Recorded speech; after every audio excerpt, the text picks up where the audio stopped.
नांदेड कवठा येथे महापुरुषांचे जीवन चरित्र पुस्तक वाटप।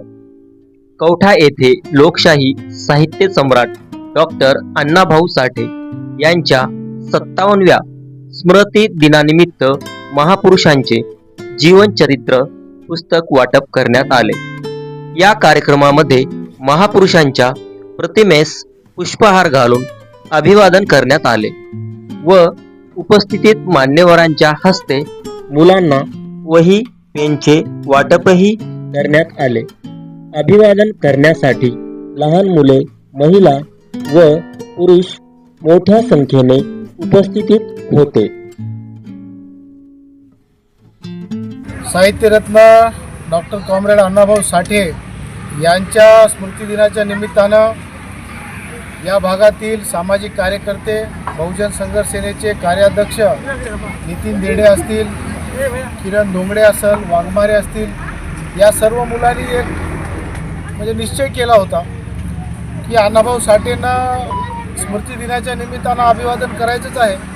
परंतु फक्त हार घालून अभिवादन न करता लहान मुलांना आणि जे काही मंडळी अभिवादन सभेसाठी येईल यांना एक पुस्तकरूपी भेट देऊन, एक परिवर्तनवादी पुस्तकरूपी विचार देऊन अभिवादन करायचं, असं मुलांचा एक म्हणजे चंग होता।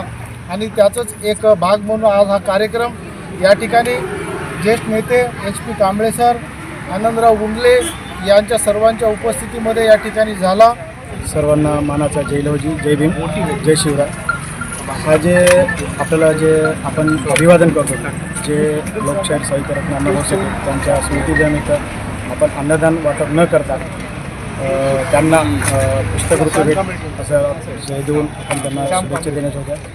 आपल्याला फक्त ह्या पुस्तक वाटपाच्या कार्यक्रमातून एवढंच सांगायचं आहे की बाबा, जो आपला समाज मागा आहे, तर आपला समाज पुढं जाण्यासाठी, आपल्याला समाजाला प्रबोधन करण्यासाठी आपल्याला ह्या महापुरुषांची पुस्तकं वाटपाचा कार्यक्रम हे आम्हाला असं त्याप्रमाणे कार्यक्रम आयोजित करत असतो। दरवर्षीप्रमाणे आम्ही आज ह्याही वर्षी साहित्यरत्न अण्णाभाऊ साठे यांच्या स्मृतीमध्ये गेल्या वर्षी मराठा समाजांना आरक्षणाचा मुद्दा चालू होता, जसं जरांगे पाटील जे उपोषणावर बसले होते, तसंच लगेच धनगर समाजाला असलं की बाबा आपल्याला उपयोगावर होण्याचं आहे, आरक्षण आम्हाला बी पाहिजे, स्वतःचं आरक्षण द्या, असं त्यांनी बी काही मोर्चा काढला होता। तर हा 2 मोर्चा झाल्यानंतर जे सरकार आहे आता सध्याला, तर त्यांना फक्त एवढं सांगायचं की बाबा त्यांनी काय केलेलं आहे की महार आणि मांग या 2 समाजाला कसं भांडण लावून द्यायचं आहे असं त्यांनी काम केलेलं आहे। त्यांना फक्त एवढं सांगायचं की बाबा, तुम्ही आपल्या समाजाला फक्त एवढं सांगायचं की बाबा, आपले दोन्ही जर समाज जर एकत्र जाऊन जर सरकारशी भांडण केलं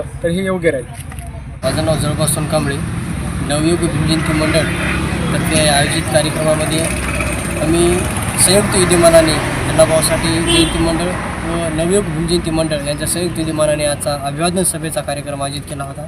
त्या अभिवादन सभेच्या कार्यक्रमामध्ये आमचा उद्देश एकच होता की जास्तीत जास्त लोकांपर्यंत आम्हाला लोकशाहीर अण्णाभाऊ साठे पोहोचायचं आहे। जास्तीत जास्त लोकांपर्यंत आम्हाला लोकशाहीर अण्णाभाऊ साठेचे विचार देवाणघेवाण करायचे आहेत। त्याकरता आम्हाला काय करावं लागेल? आता समाज तर सर्व आमचा कामगार समाज आहे।